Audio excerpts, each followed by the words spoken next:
some sense of it all, but I can see it makes no sense at all.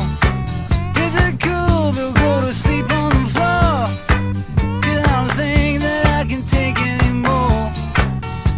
Clowns to the left of me, jokers to the right. Here I am, stuck in the middle with you. Good morning, everyone. Lots going on as usual. Today is Saturday, January 31st, 2026. Where did January go? It just slipped through our fingers like grains through a, what are those things called again? Minnesota and ice versus Minnesota and fraud. I was talking to my mom yesterday, and I went and I spoke to her and I said, have you seen what's going on in Minnesota? And she said, oh my goodness, Mark. Yes, I've seen what's going on in Minnesota. And I said, hold on, stop. Are you going to tell me about the murders and or ICE agents killing people? Or are you going to tell me about the fraud? And she said, well, the murders, of course. And I said, right, yes, they got you. And so I explained that the murders, the ICE being a big deal, the protests, all of this other stuff are a cover for the fraud that has taken place and the fraud rings that are operating in Minnesota, stealing from taxpayers. And my mom had no idea, I guess. So I told her about that. And I thought it was interesting because it's worked very well. The rebranding of what's actually going on in Minnesota in order to paper over the fraud has been to blame the Trump administration and brand ICE as some kind of Trump Red Guard or Gestapo or something like that. And I find that really, really interesting. In the midst of all of this, the Epstein files or an Epstein cache of stuff has been released. And it's interesting because there's something hinky about it. I was looking at it and a lot of the emails are to themselves. And I thought that was weird. And it wasn't like some of the emails are to other people, but it's not the people who they're talking about. So like I could email a friend of mine and say, hey, is Elon going to be there at the meeting that we're going to together on that special island at that wild and crazy party? And like, that's not evidence of anything. That's hearsay. You know what I'm saying? So like, it's a distraction. I think it's a distraction. Places in the United States are mobilizing police against ICE. We talked about that. Cuba declares a state of emergency. Trump's been talking about, hey, Cuba's gonna collapse shortly because, you know, he's Trump and he's predicting the future because he knows what he's done, and cut off their money is one of the things, and that's leads to destabilization. The Quebec government agrees to participate in the Liberals' gun grab, so that's weird. Seemed failing, except for the Quebec. So, okay. And the United Nations is out of money due to no American funding. That's interesting. Silver and gold lost tons of value yesterday. Unbelievable stuff. So the idea that gold and silver were gold was at an all-time high, breaking 5,000. Was it on the way to 6,000? I think it passed 5,500 an ounce, and silver was at $120 an ounce. And now silver, I think yesterday hit $78. And that's absolutely bonkers, and that's crazy. We're going to talk about that too. So there's lots to get to. Let's get to it first. Oh, and the CPC convention. Oh, the CPC convention's happening, everybody, in Alberta. And I think it's in Alberta. And it's just interesting. It's interesting what's going on. It's interesting the things that they're voting on, and we're going to talk about that second. So as I said, lots to get to. Let's get to it first. Bark says gold and silver black swan event. Gold down 15%, silver down 38%. In the last 24 hours, $15 trillion has been wiped out from gold and silver. That's half the GDP of the United States gone in one day. We just witnessed the first Sigma 10 event in financial history. Mathematically, this shouldn't happen in the lifetime of the entire universe. The simulation is breaking. So maybe I'm not a financial guy. I said yesterday silver's a deal at $100, and then I guess everybody else said, no, it's not, Mark. It is not. And so it went down to $78.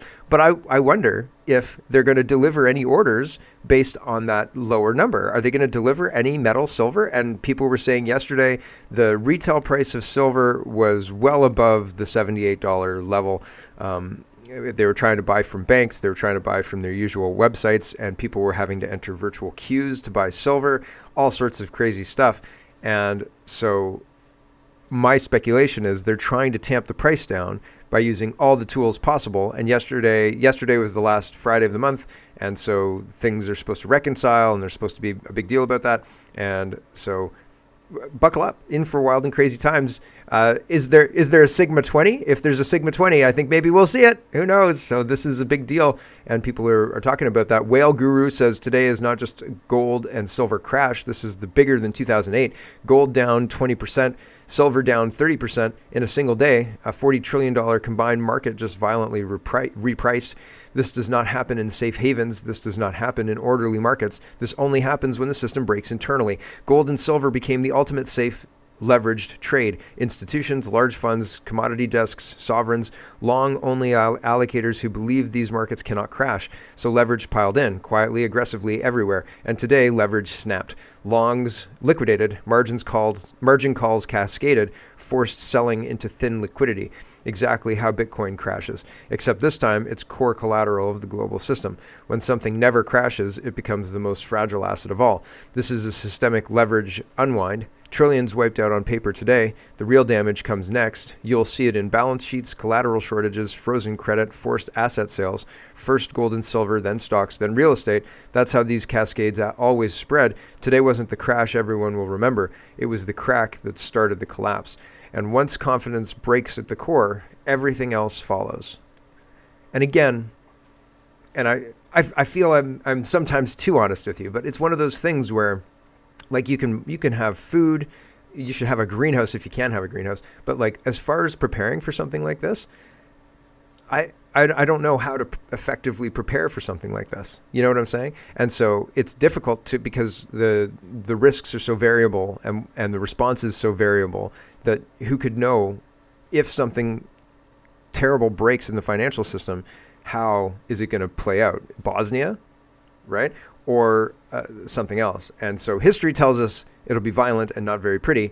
But again, preparing for a long period of instability is difficult. And then, or it could turn out like 2008, where bailouts happen and, they enter us into a digital currency and say, don't worry, everything will be fine if everybody just uses the digital currency. And so then they trap us. So who knows? I don't know. But it seems like there's big movements. And, well, I hope we're able to find a path through it, as I usually am, because chocolate cereal is depending on it. Theo says, waiting on the Messiah who will lead Canada out of communism. So I don't want to misrepresent or lead you to believe that there's nobody at the CPC convention. The people who are there seem to be excited. There's lots and lots of influencers, way more influencers than I thought. And is that maybe exactly what you expect? But Mark Nixon says the room is electric. Pierre Poilievre is about to deliver the biggest speech of his life. Do you think? I mean, like, when's the election? Because it's all the polls I've seen put the CPC in a distant second, and well, the polls are rigged as the election is rigged, and so I don't see how Mark Carney could get a majority after selling Canada out and not getting a deal in the United States and not really doing anything for a year. But everybody's saying if we go to an election, Mark Carney's going to get a majority, and okay, but he didn't earn a majority. This is a rigged election in a stacked deck. Anyway, the room's electric. This is the biggest speech of his life. Here's the Conservative Convention. So here you go. See everyone all the time.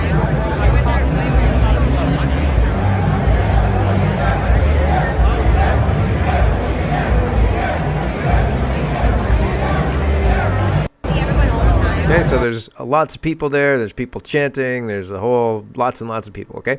But when they're singing "O Canada," it looks like there's nobody there. And so I don't know when they were singing "O Canada," if this was before the whole thing got started or what. There's a whole bunch of empty chairs, and they're singing "O Canada," and it just seems very low energy.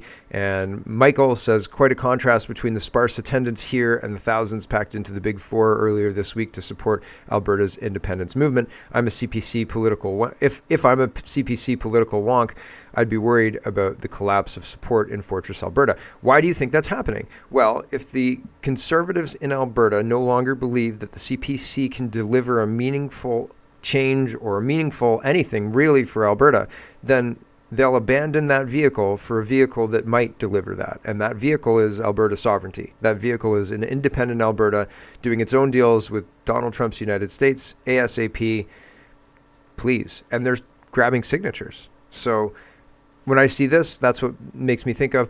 But again, there's lots of. I put out a tweet that was talking about how it seems like people are giving up on the CPC in Alberta, and somebody else said that it wasn't that the venue was packed and that I should stick to real journalism or go back to real journalism or something like that. And so I want to try and be as balanced as I can be. It didn't always look like this, right? Like it's not always looking that empty, but still it bears questioning. I think if when they're singing "O Canada," there's lots and lots of space left. Here's this guy. He tried to get into the Conservative convention and he was told no. He said he was denied because he was called a separatist rabble-rouser or something like that. Here we go. Hello everybody, I've got some bad news for you guys today. I'm just coming back from the BMO Centre, where the Conservative Party of Canada is to host their yearly convention to decide the fate of Pierre Poilievre. I bought an observer ticket to be able to get into the event, but I have some unfortunate news. When I went to the registration desk to actually get my badge and to be able to actually attend this event, I was turned around. I was told that I am an agitator and that I am not welcome at their event. This is unfortunate news considering the fact that even though I assume it's because I ran against Pierre Poilievre in the Battle River Crowfoot by-election, that, well, Pierre Poilievre really didn't have too many problems with me. I mean, he really just literally supported half the things that I was saying in my speech. So, I don't get it. They don't want differing opinions, but they also want the opinions of the youth. But yet, they kicked me out. It's an unfortunate day, but we're going to keep on fighting, guys. Peace out. Wild. Right. And so they're keeping tabs on people. I mean, he ran against Pierre Poilievre, but they don't even let him into the convention. Like, is that not, is that weird? Like, if somebody ran against me and wanted to come to my convention, if I was having a convention, I don't think I'd kick them out, but maybe that's naive of me. I don't know. Who is allowed into the convention? These guys, Mario and Alberta Proud Dad, this guy. And so they're doing, Mario's a delegate. He's voting in things, and Alberta Proud. Is it that warm out in west right now? Like, there's a ton of, it is minus, I have a heater on in my garage here. It is freezing cold in Ontario right now. Anyway, here is these guys. Day 2 of the Conservative National Convention in Calgary, Alberta, and I got Mario. Mario, how you doing? Good, man. Thanks for Awesome. having me. So you actually came in as a delegate. I did. And explain to people, what does a delegate do at the National Convention? So delegates have a lot of responsibility. They're the ones that actually get to vote, as an example, which is kind of the big question is, will Pierre Poilievre stay on as the party leader? And so delegates get to vote on that. They get to vote on policy. One of the important ones that I've talked about before, which I've always been a big fan of, is having a variation of castle law. Mm-hmm. And So they're selling the conservative position. Okay, so they're putting content out to push the conservative position. But one of the things that, well, I stopped listening after about a minute because I was bored of listening to the conservative spin. But one of the things they didn't talk about while I was listening was what Harrison Faulkner's highlighting in this tweet. He says Conservative Party members have just voted down an amendment to the party constitution that would only allow citizens to vote in nominations. Non-citizens are able to buy party membership and vote in nomination races. One Conservative MP, Brad Redicope, spoke in favor of the motion, and at least one Conservative MP, Tim Uppal, was seen voting against the motion. Harrison Faulkner says, I've also been informed that caucus members were told not to speak in favor or against amendments if there isn't caucus unity. This is getting a lot of attention at the convention right now. So that's interesting. And here is David. He says, I denounce the Conservative Party of Canada as a failed institution. They just voted to allow non-citizens to continue to be party members. This is a complete violation of my values, and I will never support them again as long as the policy exists. And so, yeah, there are things that the Conservatives do sometimes that I think, okay, yeah, maybe that's an all right position to take. And then they support the Liberal budget by hiding Andrew Scheer behind some curtains. And I think to myself, what's your game, Conservative Party of Canada? And other people see it too. So it's not just me. So that's interesting, right? Notable.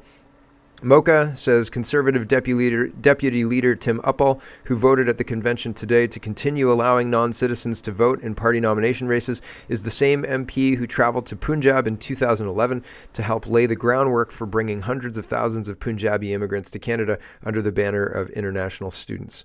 So there you go. And it's interesting when you know about what our politicians are doing, the questions compound right?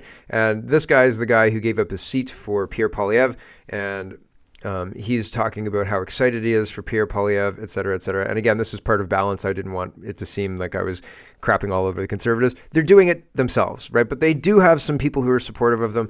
I can't imagine not having some pointed questions before I full-throatedly support anything like that, like anything like the Conservative Party, and they wouldn't be able to answer the questions. Like, what is a woman? I don't know. Damien says, on the ground in Calgary for 2026 Conservative Convention, the energy here is incredible. Poilievre has the vision and drive to get our country back on track, and I'm proud to stand with him. Yeah, no. There was a time when I thought, maybe. And it is clear that they are working together with the Uniparty to continue the charade of democracy. And I don't think that Canada is a country that is directed by its citizens. I don't think that the government works for its citizens. I think they work for globalist masters who make sure they win elections, and they like winning elections, and they just keep going around in that circle, and we keep getting led around by the nose. And they own the media. They own most of the radio stations. They own a whole bunch of assets that allow them to continue the facade of popularity that they have. But I don't think that their policies are really popular. And I don't think that the policies are proving to be sound policies anyway. So here's Danielle Smith, and she's talking about Alberta in a united Canada again. And this is part of the clip that I didn't show you yesterday because yesterday it was on Instagram. So this is her addressing the, there was a group of people meeting. So I don't know if this is the premier's meeting or where this is exactly, but she's saying how excited she is for, moving things forward, et cetera, et cetera. And again, she had a whole list and a deadline of last November, wasn't it? Or even Labor Day, and saying like, you have to have these things done. We have to have the pipeline ban repealed, C-69 repealed. We have to have these we have to be able to develop our natural resources, get things to Tidewater. And now we're in a situation where there's a whole lot of talk and no action. And it seems like we're being distracted and dicked around. I've always been clear that me and our United Conservative Caucus are supportive of a strong and sovereign Alberta within a united Canada. That is one of the bills that we passed when I first came in. But I think we also have to be realistic that 10 years under Justin Trudeau's government, our province was relentlessly attacked. Our economy was relentlessly attacked, not only for our economy, but our provincial rights and also our personal freedoms and our way of life. And so when you look at the polls, they suggest as many as 30% of Albertans have lost hope. That's about 1 million people. And I'm not going to demonize or marginalize a million of my fellow citizens when they've got legitimate grievances. What we need to do is we need to give Albertans hope. We need to show them, not just tell them, not just words, but with actions that Canada can work. And that's what I've been doing. That's why I signed an agreement with the Prime Minister in November so that we could work in common cause on correcting some of the mistakes, I would say, of the Trudeau government. And it's why we participate in these kinds of First Ministers' conferences so that we can find the things that we agree on and work together for that, for the betterment of the country. And I think this is a very powerful table that has been able to do that for the last 3 years that I've been on it. And I'm honored and delighted to be here. A powerful table that is able to do that. I don't see it there in any kind of results at all, right? And so I question the validity, right? So Melissa says she's responding to the news reporting Canada says pro-Khalistani Sikhs have a right to freedom of expression. And she says, so Canada calls it freedom when Khalistani separatists inside Canada want an independent state, but they call it treason when Canadians want an independent state of Alberta. Time for freedom. So I think that, again, the contrast between having elected MPs who are separatists and that the party is a separatist party in Quebec is weird when that's completely accepted and normalized in Canada, but Alberta trying to do the same thing, but being more effective and actually getting their shit together to actually leave the country and not use it as a bargaining chip to gain more equalization payments, whatever it is. They don't use it as a bargaining chip. They just want to leave. They're like, listen, we've got our differences and we're out.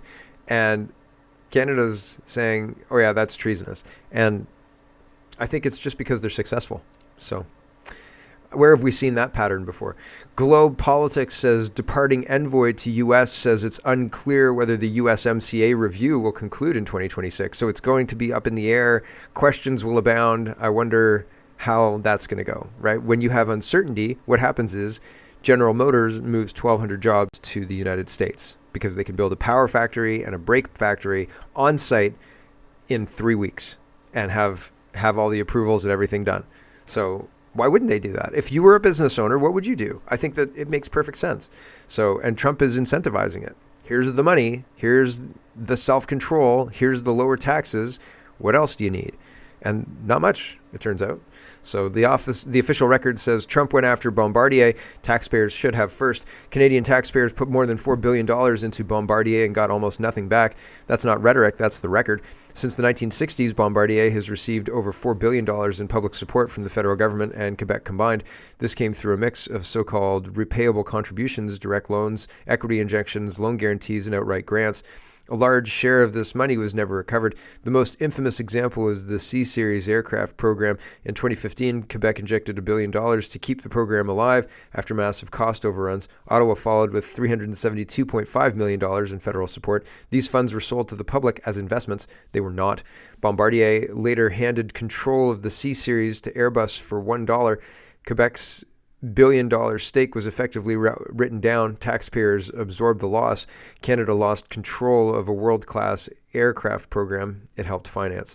On the federal side, Bombardier received more than $1.1 billion in aerospace support over the years, much of it labeled repayable. Auditor General reports repeatedly showed that repayments fell far short of projections, were delayed for years, or quietly suspended while programs underperformed. Independent reviews estimate that less than half of these repayable contributions were ever paid back. In some programs, repayment rates were well under 30%. Hundreds of millions were never intended to be repaid at all because they were structured as non-repayable grants. So we're spending all this money and we get nothing in return. That's not a good investment for Canadian tax dollars. And nobody seems to care. The people who should care seem to not care. Here's some news, and I don't know if it's legit news. Other places are reporting this as well, so I'm not sure, but I don't have verification, but it seems like a lot of places are reporting this. So Inevitable West says the UN has issued a letter to its 193 member states warning that they face imminent financial collapse after Donald Trump cut U.S. funding. The globalists are panicking. So I hope so. That would be good. CTV News says Canada's auto industry has a chance to reset with EV market, expert says. So a paid-off expert is trying to spin this EV thing, and we already watched it implode, and we already watched Donald Trump say, you better not do that deal with China, the one that you just announced with the 49,000 EVs. You better not do that one. And so the news lying to people and saying, oh yeah, this is a really good deal, that's bad. That's pretty bad, right? And this is fraud. This I think maybe should go under ICE, but we'll do this, and then I've got to say goodbye to the stream. Elon Musk says they tried to hide their crimes. Luke says when Doge went to audit the African Development Foundation, its CFO locked them out. The move was heralded by Democrats and the media as heroic. Turns out when people resist audits, it's because they have something to hide. Senior officials at the United States African Development Foundation agrees to plead guilty to accepting gratuities and making false statements. So he lied, and there was something to the fraud allegations and Doge wanting to audit them, right? And so it's interesting. I think the same pattern happens in Canada quite a lot, but I talk